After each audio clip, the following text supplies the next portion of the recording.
এই দিনে পাক হানাদার বাহিনীর হাত থেকে মেহেরপুর মুক্ত হয়। তারপর থেকেই এই দিনটিকে মেহেরপুর মুক্ত দিবস হিসেবে পালন করা হয়, রাষ্ট্রীয়ভাবে এই দিনটিকে পালন করা হয়। বিশেষ করে যারা 5 তারিখে এই মেহেরপুরে পাক হানাদার বাহিনীর সাথে মেহেরপুরের মুক্তিযোদ্ধার একটা রক্তক্ষয়ী যুদ্ধ শুরু হয় এবং এই যুদ্ধে 5 তারিখ বিকেল থেকে যেটি শুরু হয় এবং ভোর পর্যন্ত এই যুদ্ধ চলে এবং এই সময় পাক হানাদার বাহিনীর মুক্তিযোদ্ধাদের প্রতিরোধে টিকতে না পেরে তারা পালিয়ে যায়। তবে পালিয়ে যাওয়ার আগে তারা বিশেষ করে অবদা, কয়েকটি ব্রিজ এবং বেশ কিছু স্থাপনা তারা ধ্বংস করে দিয়ে চলে যায়। তো আজকেও কিন্তু সেই আনুষ্ঠানিকতা পালন করা হচ্ছে। বিশেষ করে সকাল 7:30টার সময় মেহেরপুর শহরের যে কলেজগুলো অবস্থিত যে স্মৃতিসৌধ রয়েছে সেই স্মৃতিসৌধে জাতির শ্রেষ্ঠ সন্তানদের প্রতি শ্রদ্ধা নিবেদন করছেন জেলা প্রশাসনের পক্ষ থেকে এবং পুলিশ সুপারের পক্ষ থেকে। তারপর পরই যারা মুক্তিযোদ্ধা রয়েছেন সেই মুক্তিযোদ্ধারা কিন্তু জাতির শ্রেষ্ঠ সন্তানদের প্রতি ফুল দিয়ে তারা শ্রদ্ধা নিবেদন করেছেন এবং তারপর একে একে যারা সাধারণ মানুষ রয়েছেন তাদেরকে জন্য বেদিটি খুলে দেওয়া হয়েছে। তারপরে সবাই সাধারণ মানুষ এখানে শ্রদ্ধা নিবেদন করতে পারবেন। এখন চলছে যারা মুক্তিযুদ্ধে যারা শহীদ হয়েছেন, যারা নির্যাতনের শিকার হয়েছেন তাদের প্রতি দোয়া অনুষ্ঠান চলছে এবং দোয়ার পরেই এখানকার যে আনুষ্ঠানিকতাটা সেটি শেষ হবে। তারপরে সকাল 9টার সময় ডক্টর শহীদ শামসুজ্জোহা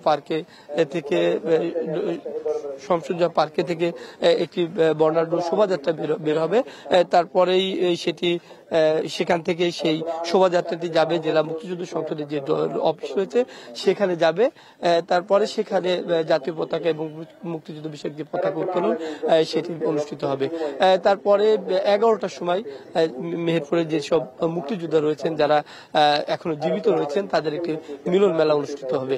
অর্থাৎ দিনভর কিন্তু এখানে এই 6 ডিসেম্বরকে ঘিরে মেহেরপুর মুক্ত দিবসকে ঘিরে নানা অনুষ্ঠানের আয়োজন করা হয়েছে। সেটি সরকারিভাবে যেমন আয়োজন করা হয়েছে, বেসরকারি ভাবেও অনেক আয়োজন করা হয়েছে। তো আমরা একটু দেখানোর চেষ্টা করব যে ভিতরের যে দোয়া অনুষ্ঠান চলছে। এখানে কিন্তু সর্বশ্রেণীর যে মানুষ রয়েছেন তারা সেই দোয়ায় অংশ নিয়েছেন এবং জাতির শ্রেষ্ঠ সন্তানদের প্রতি তারা শ্রদ্ধা নিবেদনের পরে তাদের দোয়া অনুষ্ঠিত হচ্ছে। তো এরপরেই কিন্তু যে মূল আনুষ্ঠানিকতার যে বিষয়গুলো সেটি শুরু হবে। আর এখান থেকে আমরা এই প্রোগ্রাম শেষে আমরা কয়েকজনের সাথে কথা বলার চেষ্টা করব যারা এখানে এসেছেন, বিশেষ করে যারা মুক্তিযোদ্ধা রয়েছেন তাদের সাথে একটু কথা বলার চেষ্টা করব। আমরা একটু ভিতরের দিকে যেতে চাই। আমরা আপনার সাথে একটু কথা বলতে পারি?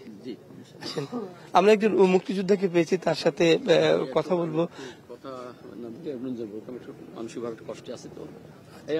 আপনাদের কেউ আছেন একটু? তো আমরা বেশ কিছু মুক্তিযোদ্ধা এখানে রয়েছেন, তাদের সাথে আমরা কথা বলবো। আজকে তো 6 ডিসেম্বর মেহেরপুর মুক্ত দিবস। 5 তারিখে এই দিন কি ঘটেছিল, তারপর কিভাবে মেহেরপুরে মুক্ত করলেন একটু সংক্ষেপে যদি বলেন। এই মিত্র বাহিনী 5 তারিখে মেহেরপুর শহরের উপর আক্রমণ করে এবং 6 তারিখ আমাদের এই মুক্ত দিবস মেহেরপুর মুক্ত দিবসে মেহেরপুরের জনগণ এই দিনে মুক্ত আকাশের নিচে মুক্ত এলাকায় স্বাধীনভাবে তারা উল্লাস করে এবং আমরা মেহেরপুর এবং ঝিনাইদহ সর্বপ্রথম আমাদের মুক্ত হয় এই এলাকা। আমরা মেহেরপুরবাসী আমরা প্রথম মুক্ত করি এই মেহেরপুর। সকালে যে মেহেরপুরকে যখন মুক্ত করলে তখনকার পরিবেশটা কি ছিল? তখনকার পরিবেশ আনন্দমুখর পরিবেশ। মেহেরপুর পুরা শহর জুড়ে মানুষ নেমে আসে, বৃদ্ধ, কৃষক, শ্রমিক, সমস্ত মানুষ, মেহেরপুরের মানুষ রাস্তায় উল্লাস করে এবং শহর এলাকায় মানুষে পরিপূর্ণ হয়ে যায়।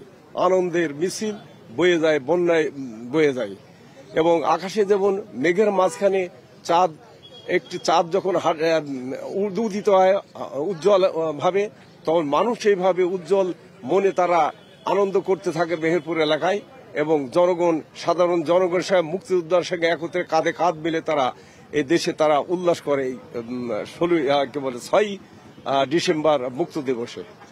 দর্শক, আপনারা শুনলেন যে ওই দিনের যে মুক্তিযোদ্ধা যারা ওই দিন যুদ্ধে অংশ নিয়েছিলেন তাদের সেই স্মৃতিচারণটা আপনারা শুনলেন, সেদিনকার আনন্দ ঘন পরিবেশের কথা আপনারা শুনলেন যে এই দিন কিভাবে মেহেরপুর আসলে মুক্ত হয়েছিল এবং মুক্তিযোদ্ধাদের এবং সাধারণ মানুষের অবস্থাটা কি ছিল এবং সেদিনকার আনন্দ, সেদিনকার স্মৃতি এখনো তাদের সামনে চোখে যে ভাসছে সেটি বর্ণনা তারা করলেন এবং সেই দিনটিকে ঘিরে কিন্তু তাদের আনন্দ উল্লাস বা উদ্দীপনার কিন্তু তাদের শেষ নেই। তারা এখান থেকেই চলে যাবেন, তারপরে শোভাযাত্রায় অংশ নেবেন, শোভাযাত্রার পরে তারা জাতীয় পতাকা এবং মুক্তিযুদ্ধ বিষয়ক যে পতাকা উত্তোলন করবেন, তারপরে তাদের একটি মিলন মেলার মাধ্যমে এই অনুষ্ঠান তাদের শেষ হবে। তো এই ছিল মেহেরপুর মুক্ত দিবসের সর্বশেষ পরিস্থিতি।